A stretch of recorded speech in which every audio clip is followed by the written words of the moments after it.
How do you actually hear God's voice? And how do you discern whether that's your thoughts instead? Because if you get this wrong, you might be actively pursuing your own thoughts, thinking they're God's desires. Let me be real with you. There was a time when I'd pray and I'd hear nothing. I'd hear absolutely nothing. I couldn't understand why. And then I'd hear something. I was like, is that God or was that my own thoughts? I just wouldn't know. And it was confusing and it was painful. It was annoying because I actually honestly wanted direction and clarity. I wanted to seek God, but I just couldn't know. I don't know. I didn't know how God actually speaks. I wanted some divine voice to say, whoa, whoa, whoa, whoa, Orlando, you'll become this. This is what I want you to do. You won't get those clear thoughts. God works in different ways. I want to show you exactly how God walks and talks through you based off scripture. So let me walk with you. The real struggle, there's a lot of people like you and I who struggle with this, who doesn't know what's what. They think there's no way out and they just have to hope that their thoughts are God's. You want to think that your thoughts are God's desires, but you second guess everything. Or worse, you convince your own thoughts that they're God speaking. The real struggle, a lot of people are in the same place. You want to hear God, but instead you're stuck, second guessing everything.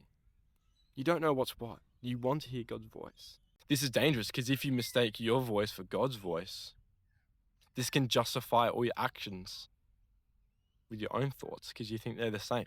Proverbs 14:12 says, "There is a way that seems right to man, but its end is the way to death."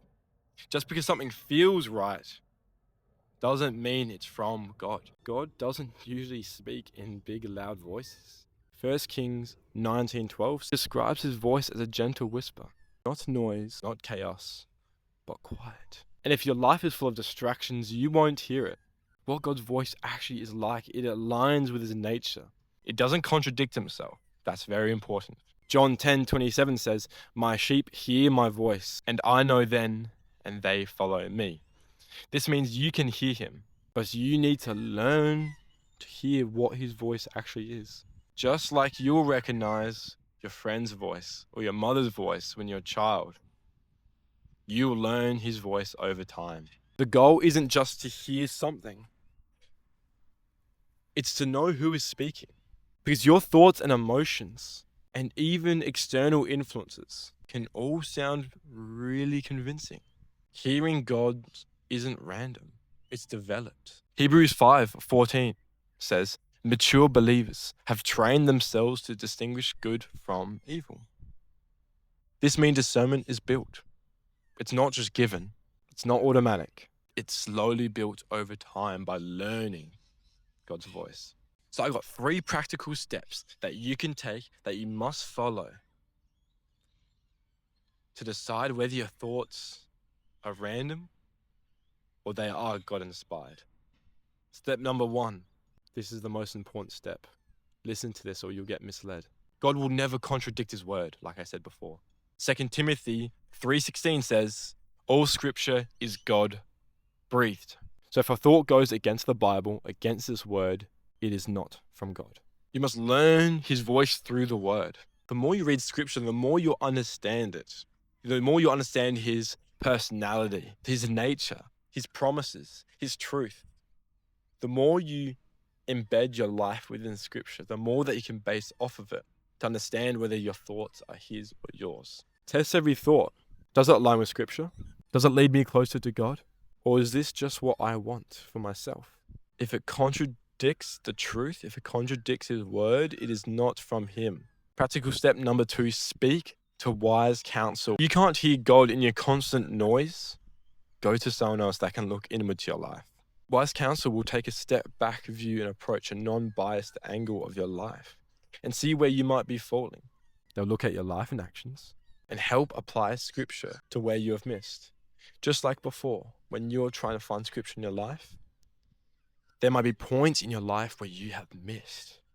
And that's where others we have to come into effect. Proverbs 11:14 says, "For lack of guidance, a nation falls, but victory is won through many advisors." Now, this is important, an important thing to look for when considering wise counsel.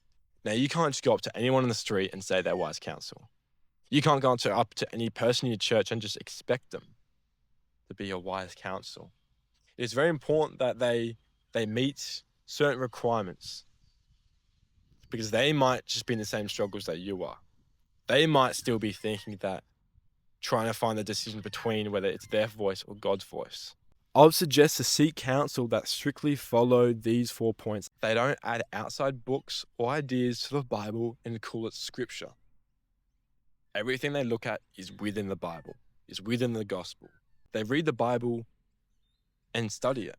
They read it within context. They don't grab different parts to try and build their point or their view, but they strictly look at chapters at a time, and they can take a step back view and look at the whole Bible and break it down. So they take a very structured way of looking at the text. That's very important. Otherwise, they might just be grabbing random verses and applying them to your life where the context might be wrong. So they have a gospel-centered focus on their faith. They look at the Bible and say, that is truth. They don't say anything else. They focus on the Bible and find the answers within the text. That is so pure. That is so good. And lastly, that they actively live out their faith, and you can see fruit within their lives from that dedication, faith, and surrender with God. These 4 views of not adding anything to the Bible, that they read the Bible and study it within context, that they take a gospel-centered view to their faith, and that they actively live out their faith, and you can see fruit within it. These are foundational pillars for wise counsel. I'd be cautious that they don't align with those pillars. And final step, practical step number 3. Watch for consistency, not just randoms. God's voice isn't random or chaotic. It's beautiful. It's consistent. He will confirm things over time. If something is from God, it won't just appear once. It will align with Scripture. It'll repeat in different ways, and it will stay consistent. It might appear in different people talking about it within you. You might be sharing your ideas and different people are speaking back the same thing. Don't just rush these decisions. Take a step back. Wait. Don't push it. Don't force it. Confusion often comes from acting too quickly. If you're trying to make a decision really quick and you're trying to decide whether it's from God or not, and you've only had a couple hours to think about it, and you haven't had time to talk to people, to seek wise counsel, to see if the ideas are staying consistent, then you might be rushing it if you're too confused. Convictions versus condemnations, I think that is really something helpful for you to learn. God may convict you, but he does never crush you. He never makes you anxious or stressed. He never makes you feel sick inside. He doesn't scare you, but conviction leads you back to him. Condemnation pushes you away. God works within the silence, remember. He doesn't work within anxiousness or stress or fear. He works with stillness, with joy, and with consistency. You feel the same thing multiple times over and over again in different places. That's when you know whether you're hearing your voice to God's voice. So what changes when you start hearing God so clearly? You stop relying on your own emotions and you start to gain direction. You feel more at peace with your decisions, and your relationship with him becomes more real. You might not get it perfect straight away, and I definitely did not either. And that's okay, because remember, learning God's voice takes time. But he's not hiding from you. He wants to be known by you. And if you create a space where you dedicate time to try and listen to him, then he will reveal himself within you. God is speaking, and the question is, are you taking the steps to hear him? I thank God for this day, and I thank you all for watching. God bless. Peace.